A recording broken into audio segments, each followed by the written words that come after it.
Good morning.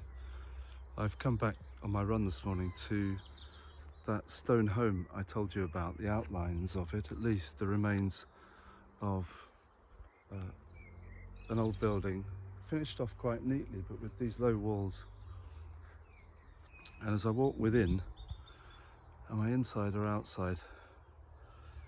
If you've seen Raiders of the Lost Ark, you'll know how important it was for God's ancient people, the Jews, to know that God was with them in this special box, the Ark of the Covenant, and that he was contained, enclosed,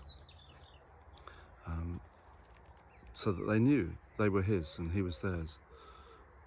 But when they had settled as a people and King Solomon dedicates the magnificent temple that his father David had longed for, he prays an amazing prayer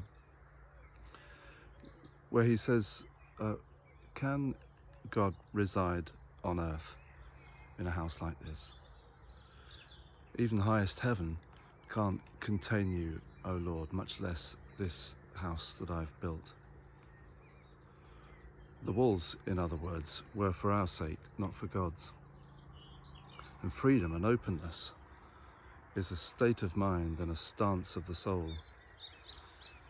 When, in the last days of his life, the space around Jesus closes in, that he is restricted, confined, bound, he still achieves the remarkable feat of claiming and holding his space in a free way, so that his interactions with others are still turned out and open and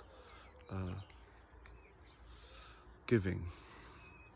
Even on the cross, he turns aside to the thief next to him in compassion, as to the women at the foot of the cross weeping and his friends there.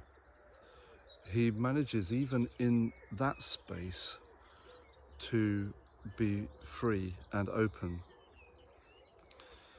And my prayer today is, whatever confinement you experience or feel or are concerned about for others, that they and you will know this same stance of the soul.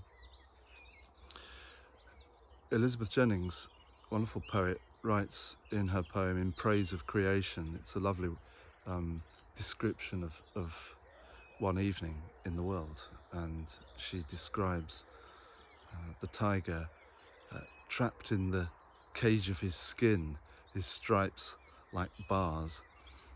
But the last line is particularly beautiful, and as things settle down, she describes man with his mind ajar.